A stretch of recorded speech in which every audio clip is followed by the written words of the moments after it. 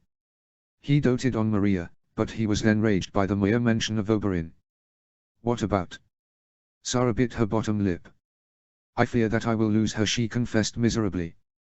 Ygritte tilted her head. You think that the Viper would try to take her? I admit he is known for claiming his bastards when he finds them. But taking the daughter of a whore from a brothel is one thing, taking the daughter of the crown princess of the Winterlands is quite another. He would be a fool to try it. His fighting prowess is renowned, yes. But he is not good enough to defeat every guard in Winterfell. Not to mention escaping the north with a small child in tow. I never said it was a logical worry, Sara pointed out tiredly. Just that I am worried. And what if Maria realizes?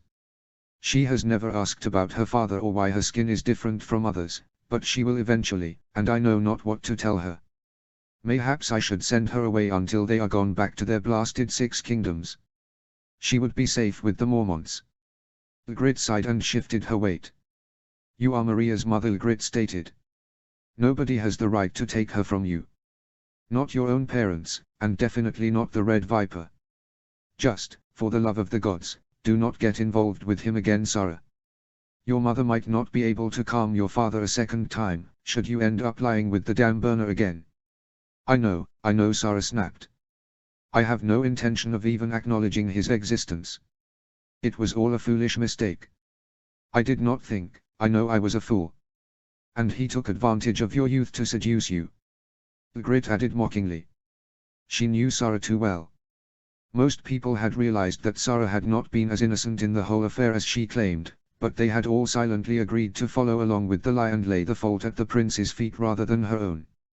It was always so much easier to blame an enemy than it was to blame a loved one. Sara shot her friend a dark look, reluctantly rising and carrying Maria over to the child's bed, laying her down and covering her with the snug furs. The child sighed and rolled onto her side, curling in on herself with her small rag doll tucked firmly beneath her arm. Sara had sewn the doll herself whilst in confinement. In a fit of sentimentality, she had sewn a red snake around the hem of the doll's dress. She supposed that hadn't helped her to hide his identity. She lingered a few moments longer, staring at her daughter and running a gentle hand over her soft curls, before at last straightening and leaving. She was the crown princess, and there was work to be done. No matter what, she had to put the Winterlands first. Always. Paupos paupos paupos. Winterfell, the 31st of January, 303 AC. The next day, the escort that was being sent to collect the dragons and bring them to Winterfell gathered in the courtyard, preparing to leave. Sara was more than a little dismayed by the fact that Robb had been chosen to co-lead the escort, along with Magna Torrin Amber. Her cousin was still furious at Oberyn for everything that had happened, and Sara feared he would attack the prince, orders from the king or no. Thankfully, Magna Amber was a good steady man, a veteran of the War of the Wolves and the Liberty War. Hopefully, he would be able to keep her foster brother from losing his head when faced with the father of her child. Robb, I need you to promise me something, Sara whispered to him, pulling him aside. Anything, Sara, he agreed instantly. In a kingdom filled with people devoted to her family, her cousin was her strongest supporter. Do not let him know about Maria, Sara ordered him. Make sure that nobody mentions I have a daughter. He's not to learn of her, all right. It was for her to reveal their child's existence to Oberyn, and she had yet to decide if she would do so. Robb's expression hardened and he gave a curt nod. He will not learn of her, he promised. I will make sure of it. And do not kill him, please, Sara added imploringly. Our relationship with the 6 kingdoms is bad enough already. Robb grimaced. I will do my best, he agreed grudgingly. But should he make advances towards you, I care not if he will be under guest right or not. That was an alarming threat, given that she had no doubt that he was being serious. Robb was one of the few who had never blamed her for the whole mess. Instead, he had aimed a frightening amount of hatred towards her former lover. Should he make any advances towards me, cousin, Sara replied. I will kill him myself. She would too, she insisted to herself. Any affection for him was solely due to their shared daughter. She did not care about the man himself. That was a foolishness she had left behind. Far behind. It had to be behind her. She could not lose her kingdom. It was her everything, and always had been. Robb nodded in agreement, leaning in to kiss her forehead. I will see you when I return, he murmured. With Aegon the Crownless and his entourage in tow. Sara smirked. Call him that to his face for the first time where I can see, please,